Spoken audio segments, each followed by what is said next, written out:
Ever get the feeling that like everyone and their dog has a business plan these days? But are they just for like impressing investors, or is there something kind of deeper there?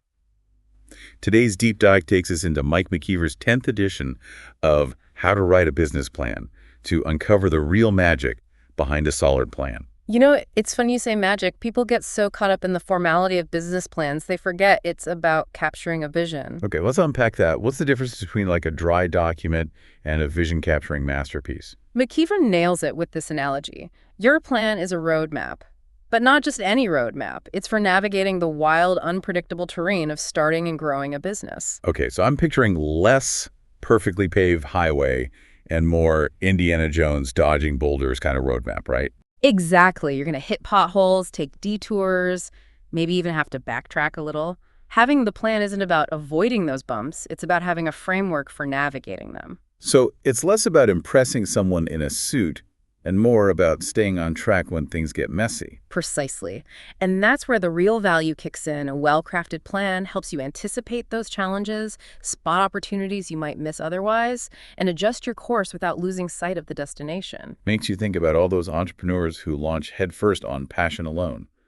McKeever actually tells a story about a cafe owner, Pierre, who learned this the hard way. Oh, Pierre's story is a classic example of what not to do. Yeah. He was so in love with his cafe idea, so convinced it was foolproof, that he ignored any feedback that didn't align with his initial vision. And this is where you know it's about to get real, folks.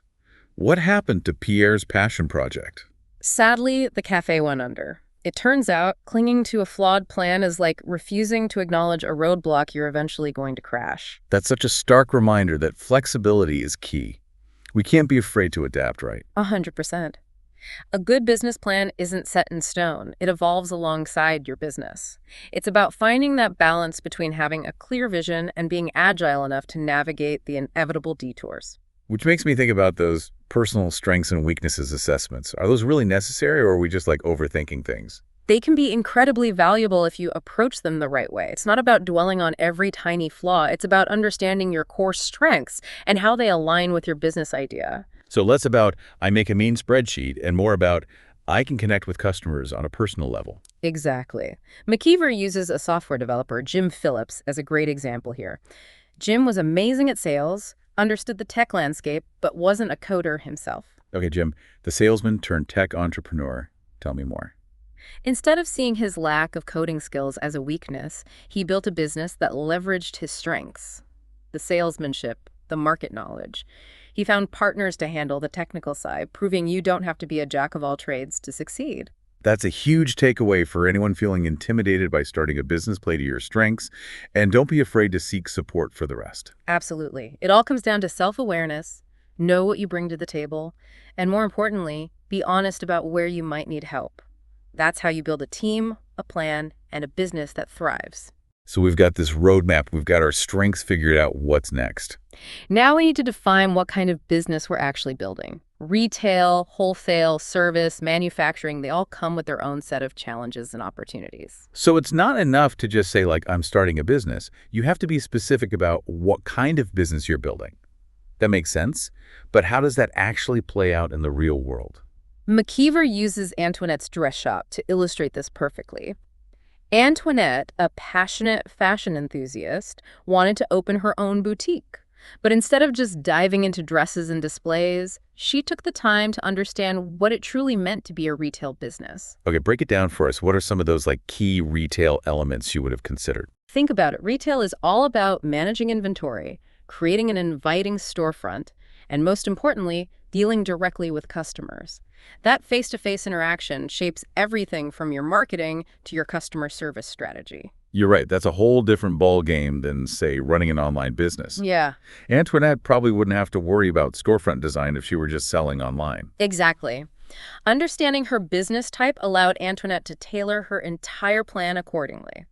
She zeroed in on her target customer, the professional woman looking for stylish yet affordable business attire, and built her strategy around their needs. That's such a great point. You can have the most amazing product or service in the world, but if you don't know who you're selling to, you're dead in the water. 100%.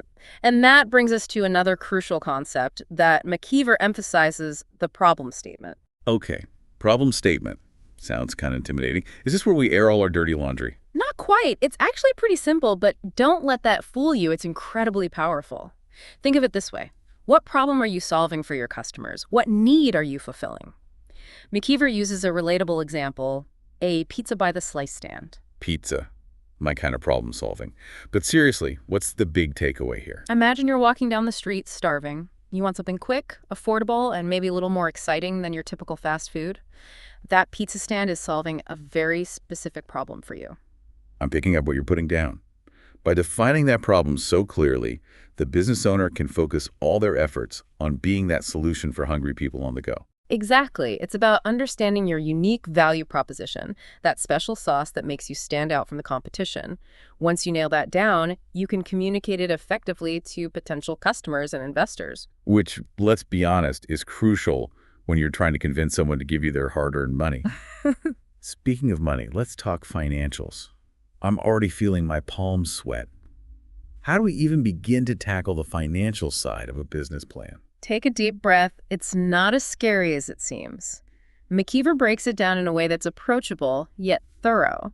He starts with forecasting sales revenue, always a fun one. Forecasting, isn't that just a fancy word for educated guessing? It's more than just pulling numbers out of thin air. McKeever encourages us to be realistic, not just optimistic, when making projections. He uses Antoinette's approach as a great example. So how did our fashion-forward friend tackle the daunting task of forecasting sales?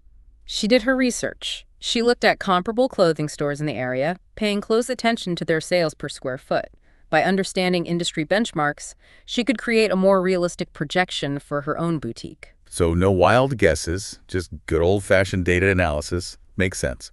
But forecasting is only one piece of the financial puzzle, right? What about expenses? You're right, got to factor those in. That's where the concept of a break-even point comes into play, which is absolutely crucial for any aspiring entrepreneur to understand. McKeever tells a story about Ronnie's record store to illustrate this. Okay, Ronnie, the vinyl enthusiast. I'm intrigued. Ronnie had a passion for music and a dream of opening her own independent record store. But when she really dug into her financial projections, she realized something crucial. She needed to sell a certain volume of records each month just to cover her expenses. Rent, utilities, inventory costs, you name it, those bills add up. Okay, so it's not just about selling a few records and jamming out in between customers. There's some serious number crunching involved. What did Ronnie discover? She determined that her break-even point, the point where her sales revenue covered all her costs, was $4,800 per month. That's a lot of vinyl. You know, that number, $4,800, really highlights the importance of understanding your break-even point.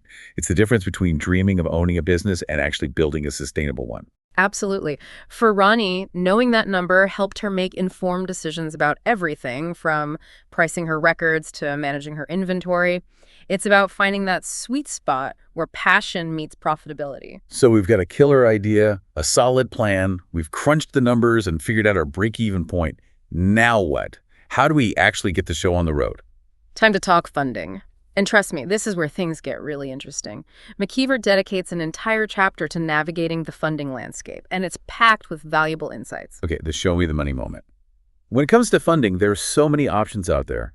How do we even begin to navigate that landscape? It can feel overwhelming, right? But McKeever breaks it down into a few key areas. Tapping into your own savings, seeking loans from various sources, or exploring equity investments. Yeah. Each comes with its own set of pros and cons. So bootstrapping it with your own money versus taking on debt or giving up a piece of the company, those are some big decisions. Where do we even start? It all depends on your specific circumstances and risk tolerance. McKeever tells a great story about Sue Lester, who dreamed of opening a piano school. She needed $20,000 to get started and faced a lot of dead ends trying to secure funding. Well, I can relate to those entrepreneurial roadblocks. Tell me she persevered. She did. Sue's story is all about the power of persistence and adaptability. Okay. She revised her business plan based on feedback, demonstrating a deep understanding of the market and a realistic path to profitability. Okay. It's a good reminder that securing funding isn't just about having a great idea, it's about showcasing your business savvy. So it's not enough to just be passionate. You need to present a plan that instills confidence in potential investors or lenders. What finally did the trick for Sue? She actually ended up securing a loan from her Aunt Hillary, who had initially turned her down. The revised plan, with its clear financials and strategic approach, won her over. Talk about a full circle moment. Yeah. It goes to show that sometimes the key is refining your pitch and being persistent. Absolutely. And for some entrepreneurs, taking on a partner or seeking equity investment might be the right path. McKeever uses the example of Jack, a bike enthusiast who wanted to open his own shop. Okay, Jack's bike shop, I'm picturing it now. Did he go the equity route? He did. He found a partner who was willing to invest capital in exchange for a 50% ownership stake. Okay. It allowed him to open the shop of his dreams, but it also meant sharing control and profits. That's the trade-off with equity, right? You're bringing someone else into the fold, which can be amazing, but it definitely changes the dynamic. So we've secured funding. What's next on our entrepreneurial checklist? Time to get the word out. Marketing is often overlooked in the planning phase, but McKeever stresses its importance. And here's the good news. Effective marketing doesn't have to drain your bank account. Okay, tell me more about marketing on a shoestring budget. That's something a lot of us can get behind. Remember Antoinette's dress shop? Yeah? She came up with some incredibly creative and affordable marketing tactics that really resonated with her target customer. Okay. For example, she partnered with local businesses to host lunchtime fashion shows for professional women. That's brilliant. A captive audience and a chance to showcase her collection in a fun, approachable setting. What else did she do? She also wrote articles for local magazines offering style tips for professional women, positioning herself as an expert and driving traffic to her boutique. Smart. Simple but effective. You know, it's those kinds of low-cost, high-impact strategies that can make all the difference, especially when you're just starting out. Exactly. It's about understanding your audience and finding creative ways to reach them where they are. We've covered so much ground today, from the core purpose of a business plan to financials, funding, and even marketing. But there's one crucial aspect we haven't touched on yet. What about building a team? Even if you're starting out as a solopreneur, having a personnel plan is essential. McKeever stresses that clearly defined roles and responsibilities are critical, even for a small team. So no more scribbling job descriptions on the back of a napkin 5 minutes before an interview. Definitely not. A well-defined personnel plan ensures that everyone is on the same page, from day-to-day tasks to long-term goals. It minimizes confusion, maximizes efficiency, and paves the way for scalable growth. So we've reached the end of our deep dive into Mike McKeever's How to Write a Business Plan. We've unpacked so much valuable information. It's clear why this book is in its 10th edition. Any final words of wisdom for our listeners before we sign off? McKeever leaves us with a thought-provoking question. How can you leverage technology to give your business an edge, even if you're not in a typically techie industry? Ooh, that's a good one. It's a good reminder that technology is constantly evolving and we need to stay curious and adaptable. Whether it's streamlining operations, reaching new customers, or simply staying organized, there's always a new tool to explore. Don't be afraid to experiment and see what works for your business. That wraps up our deep dive for today.